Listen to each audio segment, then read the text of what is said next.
One of the biggest struggles I think anyone doing a job search has is that resume writing process. You feel like it's an amazing resume and then it gets no response at all. So, what I'm going to cover is what you don't understand about resumes, about the people reading your resumes, which are typically someone like me. I've been hiring in technology for over 15 years, in data science for over a decade. So I've seen good, bad, and ugly. I've also had to create very professional profiles for myself. The people who talk to me and ask me for a bio and background are C-level executives, board of directors, VCs, and investors. So I've done this at the highest possible level. The tips that I'm going to give you are going to give you the ability to create a high quality, impactful resume that people don't just throw on the bottom of a pile. It's going to be more effective because, number one, it's going to allow you to communicate what you can actually do, not your skills. Because the number one complaint that hiring managers have is they get people who have knowledge of, but are not capable of. And they are far more interested in capabilities than they are in knowledge. So we have to fix the way that you write resumes so it sounds like you are capable, not knowledgeable. The biggest mistake that I see made is inconsistency throughout the resume. And that's what this entire process is going to fix. Now, everything I'm going through in this video is at a high to mid level. I'm going to give some specific examples, but if you have more that you want me to dive into, go into the comments and let me know what sections you're most interested in. This was originally going to be something that was sold at a company that commissioned me to do this for a few $1,000s. That fell through. So now I'm giving it away for free because, well, people need it these days. But you have to tell me what details you're interested in order for me to create subsequent follow-up videos. I don't know what makes sense and what you're not going to understand. So you got to tell me in the comments. Let's start off with what a resume is. Most people are confused. Your resume gets ignored because it doesn't make any sense. So it needs to be professional, and effective means effective in communication. To do that, it has to align. Step one in alignment is your elevator pitch.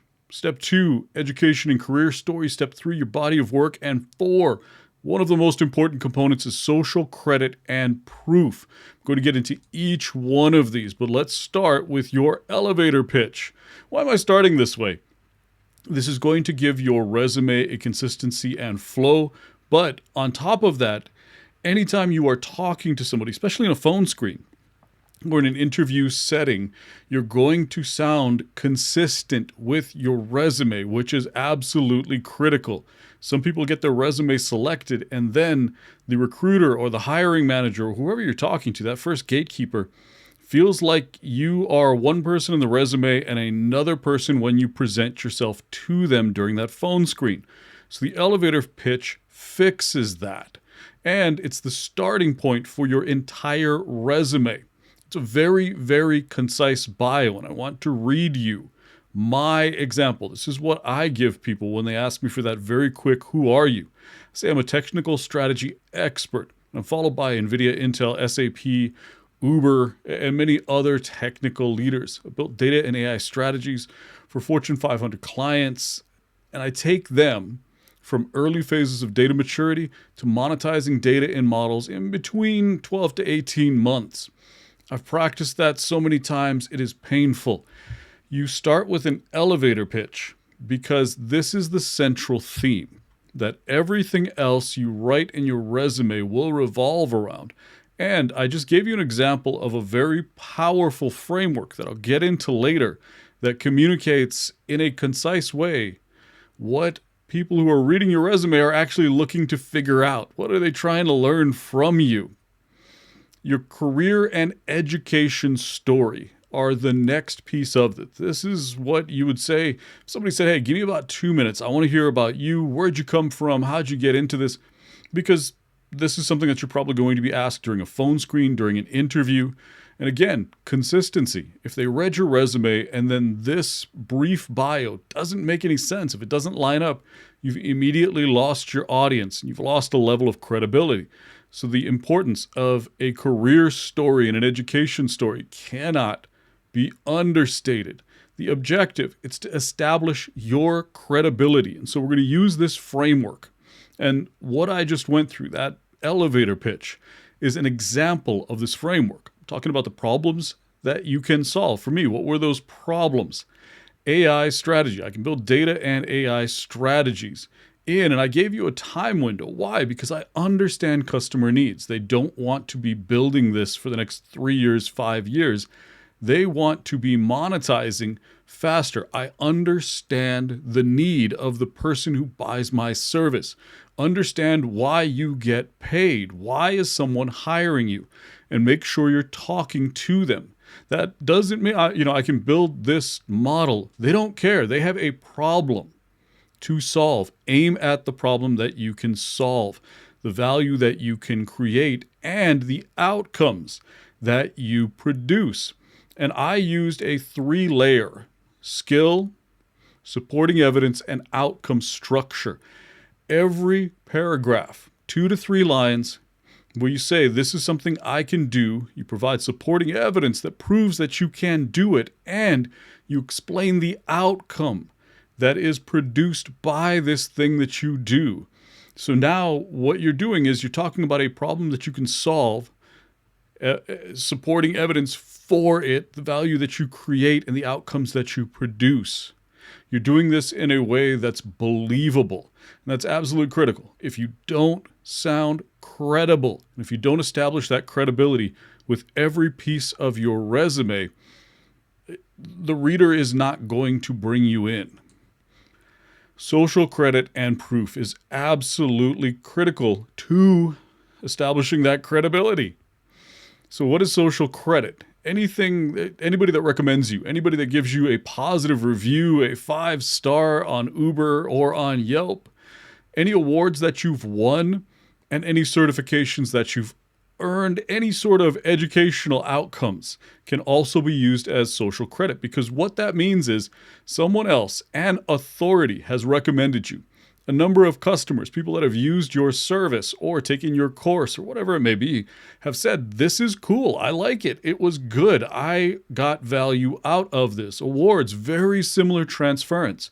When a company or an educational institute awards you something, they're transferring, they're giving you that social credit and saying that you have done something exceptional that deserved this above and beyond type of recognition. That's social credit. That is that transference. And I want you to think of it that way. There is an authority of some sort, certifying body, awarding body, number or just quantity of reviews, or the person making the recommendation. They are giving you some of their credibility, and it must support some sort of skill, capability, outcome, projects that you can do, value that you can create. And that leads down to proof. This is the next level. What projects have you completed that is proof of your capability to deliver that value? What business outcomes have you created in the past? Again, you're focusing on not knowledge of, but capable of. Work products delivered, and especially career advancement. If you've been promoted, if you were selected for a unique program that very few people were, if you have published, if you have patents, any of those things are proof of capability. They are evidence, and you want to include that evidence. Anytime you talk about a skill, what's the proof? So I can say, I can fly. I can fly. And people are just going to look at me like, prove it. They're looking at me like I'm crazy. If you make a claim, you must support it. Think of how scientific research works. If I make a claim, I must support it. Treat your resume like it is a scientific research paper, and people will believe you. People will buy in and keep reading it.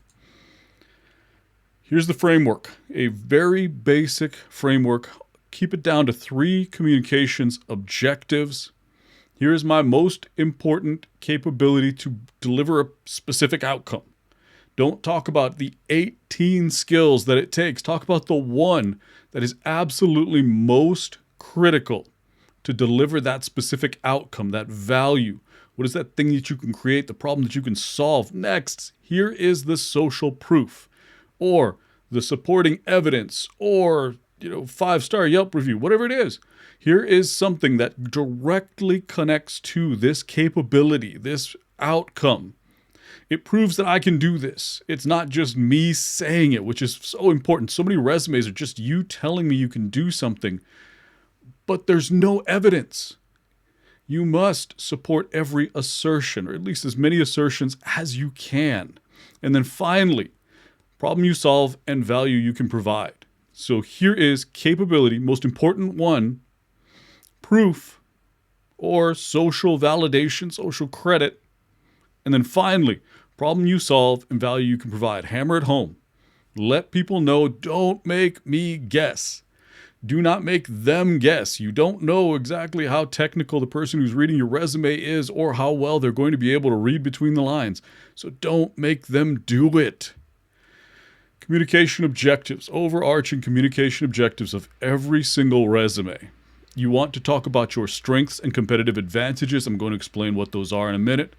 What problems can you solve, value you can create, tools and frameworks you use. And then finally, results and outcomes you have produced. And you can see this is an extension of everything that we've talked about. So I just want to cover the new part, which is competitive advantage. What is a competitive advantage? I also call this a unique value proposition. It's a combination of capabilities, experience, and education that make you able to solve problems or create value, deliver results better than 80% of your peers. And it should differentiate you from the majority of the field. And most people say, I don't have anything. Yes, you do. You're just not thinking about your capabilities in a complete way. Mine, at the very earliest stages in my career, I had a combination of two capabilities that I thought were useless, but they were actually the reason why I landed my first job. I had worked in sales, and I had excellent technical capabilities. Now, in a crowded field, that separated me from everyone else for a certain type of job, any sort of sales engineering or customer-facing engineering role. I was better qualified than really 90% of the people who just had technical capabilities alone. And when you think about that, people that have sales and engineering, not many of us. And that set me up to land my first role, which was a customer-facing engineering role. And that's what you want to think about. There has to be something.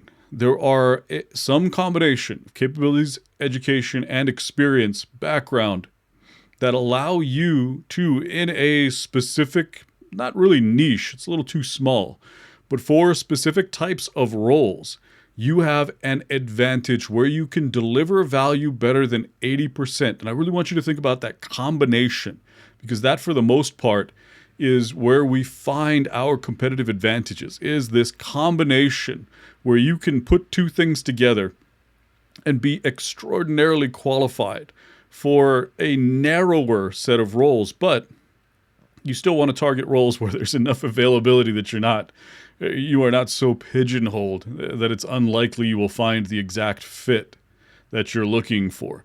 You want to find something that is somewhat broad, not very broad, but it is in those combination of capabilities, or if you have extraordinary expertise in a particular area, that is your competitive advantage.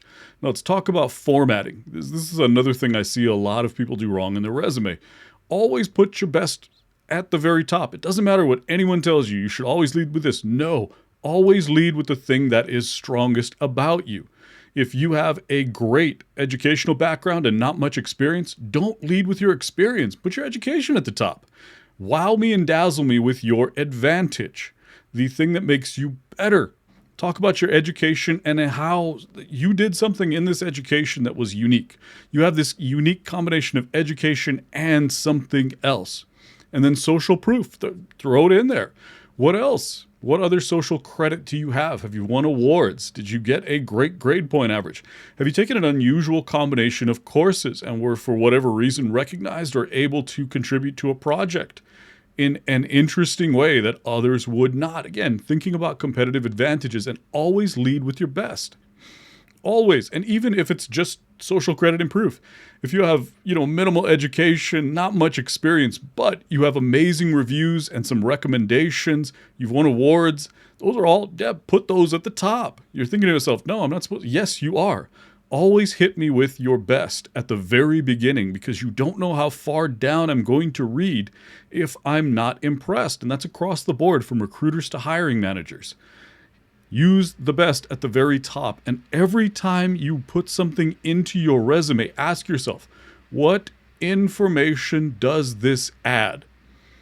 Is there additional information that I'm giving to the person who's making this decision? Because if there isn't, if you can't answer that question with a yes, don't include it. Some resumes are just over the top, overly verbose and detailed, and you only have a limited amount of attention.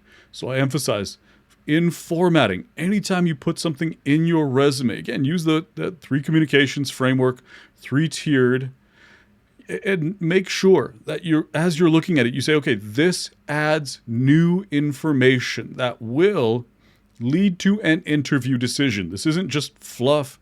This has some impact on the decision maker, so that they will either bring me in for an in-person interview or do the phone screen or move me to the next step.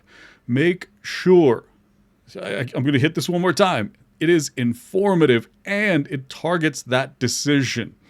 And then finally, at the very end, or maybe even in 2 or 3 places in your resume, does the reader know what to do next? Put a call to action in there. Explain to them what you're looking for and tell them, I'm ready to interview right now. Here's an email. Here is some form of contact. Make it easy and put that everywhere. Do not create any sort of friction. Think about this like a product. Would you want to make it harder on your customer to buy, to hit that buy button? Remove as many steps between them and reaching out to you and moving you along through that next step as possible. Make it very easy to get in touch with you. Make it easy to learn more about you. And make it easy to do both of those things across the board. Resume, profiles on social media, even posts that you do on social media, blogs, projects that you may have written. If you have a GitHub repo, make it really easy to go from GitHub repo to asking you to come in for an interview or reaching out to see if you're interested in a particular job. And make it clear that you're interested in that.